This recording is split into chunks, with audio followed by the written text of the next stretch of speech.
Hi friends, welcome to my channel సరళ haven. ఈరోజు నేను ఎంతో రుచికరమైన గోంగూర రోటి పచ్చడి విలేజ్ స్టైల్లో నేను ఎలా చేసుకుంటున్నానో మీకు కూడా చూపిస్తున్నాను ఫ్రెండ్స్.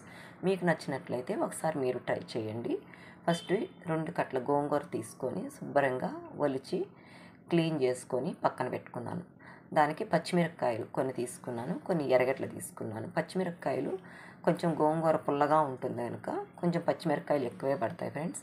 ఎందుకంటే నేను సన్నగా కట్ చేసుకుంటుండేది. పచ్చిమిరపకాయలు బాగా ఉడుకుతాయి. మనము రోట్లో దంచినప్పుడు కానీ మన పప్పు గుత్తితో వేపినప్పుడు కానీ సరిగ్గా మెదగవు అన్నమాట. అందుకు ఇట్లా కట్ చేసి వేసుకోవడం వల్ల కొంచెం బాగా ఉడుకుతాయి అన్నమాట. తర్వాత కడిగిన గోంగూర ఎత్తి గిన్నెలో వేసుకొని కొంచెం ఒక గ్లాస్ వాటర్ పోసుకున్నాను.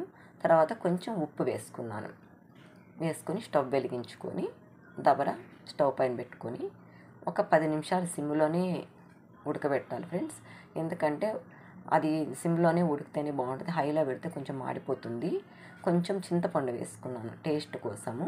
కొంచెం పసుపు కూడా వేసుకున్నాను. ఒక 5 నిమిషాలు మళ్ళీ అట్లా మూత పెట్టేస్తే బాగా ఉడికిపోతుంది.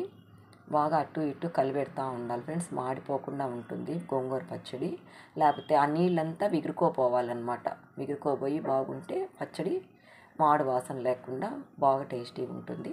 అంతే ఫ్రెండ్స్. రోల్ తీసుకొని కొంచెం ఆ రోట్లోకి కొంచెం వేసుకుంటూ, మాది చిన్న రోలు కనుక నేను కొంచెం వేసుకొని దంచుకుంటూ వస్తున్నాను.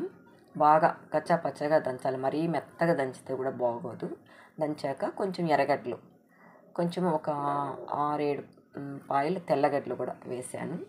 బాగా కొంచెం కచ్చాపచ్చగా దంచుకొని మిక్స్ చేసుకుంటూ దంచుకోవాలా. మాది చిన్న రోలు కదా, అంత స్పీడ్గా దంచలేము ఫ్రెండ్స్ మేము.